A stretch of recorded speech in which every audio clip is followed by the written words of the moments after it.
Assalamualaikum warahmatullahi wabarakatuh. Perkenalkan, nama saya Dina Intaneka Astuti. Saya dari kelas Biologi E 2023 dengan NIM akhir 150. Di sini saya akan membawakan pidato. Saya muda, saya bangga berbahasa Indonesia. Assalamualaikum warahmatullahi wabarakatuh. Selamat pagi, Om Swastiastu, Namo Buddhaya, salam kebajikan.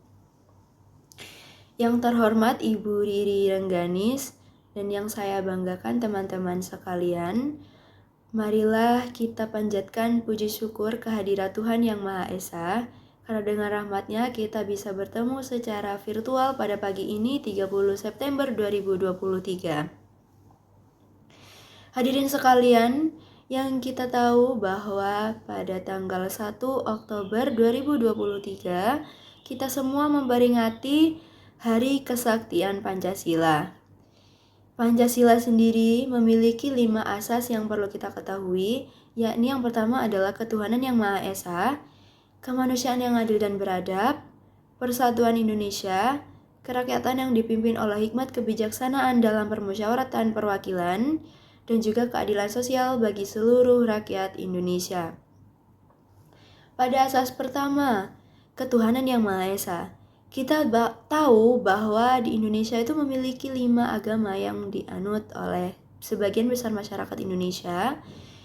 Yang pertama ada Islam, ada Kristen, ada Hindu, ada Buddha, dan ada Konghucu. Nah, kita tahu bahwa kelima agama tersebut memiliki kitab suci.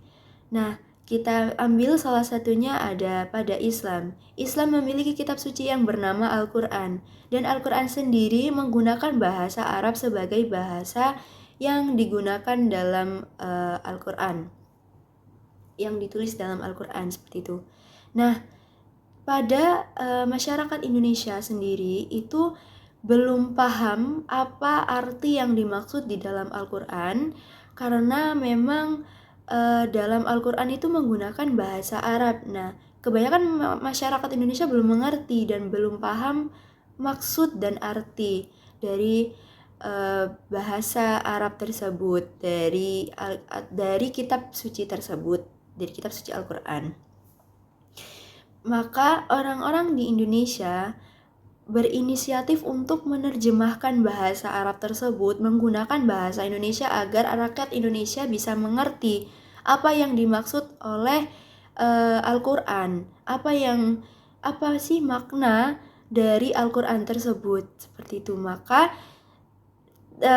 terdapat terjemahan Al-Quran yang sudah dalam bahasa Indonesia dan kita dapat memaknai, kita dapat membaca, kita dapat mengkaji lebih dalam Al-Quran, isi Al-Quran tersendiri itu apa saja dan juga apa yang dimaksud dari bacaan-bacaan Al-Quran. Nah, pada kitab-kitab suci yang lainnya juga seperti itu. Ada yang masih dalam bahasa yang bukan bahasa Indonesia, lalu diterjemahkan ke dalam bahasa Indonesia agar semua umat yang ada di Indonesia itu mengerti apa yang dimaksud dari kitab suci kita yang kita pelajari selanjutnya. Itu juga poin dalam kita menerapkan bahasa Indonesia, dalam berbahasa Indonesia seperti itu. Untuk yang poin kedua atau asas yang kedua adalah kemanusiaan yang adil dan beradab. Beradab dalam berbahasa. Adab dalam berbahasa tentunya adalah kita menggunakan bahasa yang sopan untuk berbicara atau berkomunikasi seperti itu. Dan dalam kita menggunakan adab berbahasa yang sopan, kita menggunakan bahasa Indonesia sebagai bahasa yang paling sopan. Karena bahasa Indonesia itu mengandung bahasa yang memang cukup formal di kalangan masyarakat. Maka dari itu dalam adab berbahasa kita menggunakan bahasa Indonesia sebagai bahasa yang formal.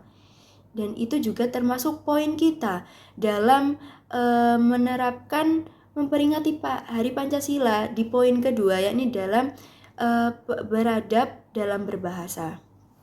Untuk persatuan Indonesia sendiri itu dalam berbahasa Indonesia kita juga menerapkan persatuan Indonesia dalam memperingati Hari Kesaktian Pancasila karena bahasa Indonesia itu sudah dipahami oleh orang-orang yang ada di Indonesia. Jadi kita juga bisa mempererat persatuan kita dalam berbahasa, yakni bahasa satu, bahasa Indonesia. Tidak menggunakan bahasa daerah karena di Indonesia sendiri itu memiliki banyak sekali bahasa-bahasa daerah yang seperti saya orang Jawa tidak mengerti apa yang orang Betawi katakan jika mereka menggunakan bahasa Betawi. Tetapi saat mereka menggunakan bahasa Indonesia, orang Betawi menggunakan bahasa Indonesia, saya pasti paham apa yang mereka maksud. Jadi seperti itu, kita bisa mempererat persatuan kita dalam berbahasa Indonesia. Seperti itu. Jadi, dalam menggunakan bahasa Indonesia, kita juga bisa mempererat persatuan ya. Untuk selanjutnya, yakni adalah kerakyatan yang dipimpin oleh hikmat kebijaksanaan dalam permusyawaratan perwakilan. Permusyawaratan perwakilan seperti Dewan Perwakilan Rakyat seperti itu ya, DPR dan MPR yang lain-lainnya itu pasti anggotanya tidak hanya dari Jawa, tidak hanya dari Sumatera, tidak hanya dari Kalimantan saja seperti itu ya. Tentunya mereka juga bercampur seperti dari Sumatera, dari Kalimantan seperti yang tadi saya katakan, Papua, Jawa, NTB, NTT, Bali, dan yang lain-lainnya. Mereka berkumpul dalam satu kesatuan sebagai Dewan Perwakilan Rakyat.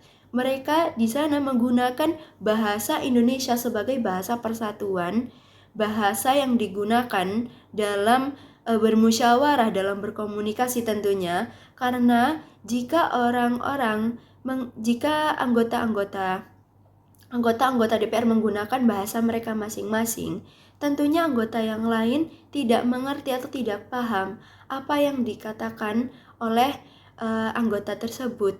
Karena memang DPR didesain untuk dari berbagai daerah untuk sebagai perwakilan rakyat.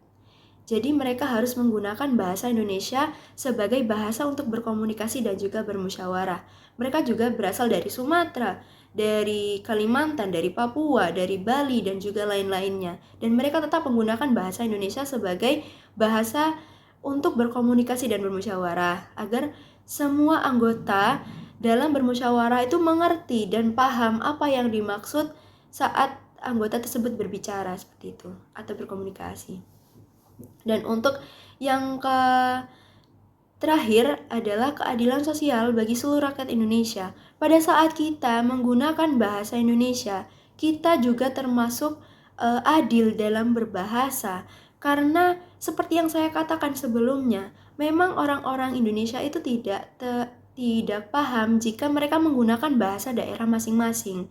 Namun jika menggunakan bahasa Indonesia, pasti seluruh rakyat Indonesia, warga negara Indonesia, paham apa yang kita maksud, apa yang kita bicarakan, apa yang kita komunikasikan, apa yang kita ajukan, apa yang kita maksudkan, seperti itu.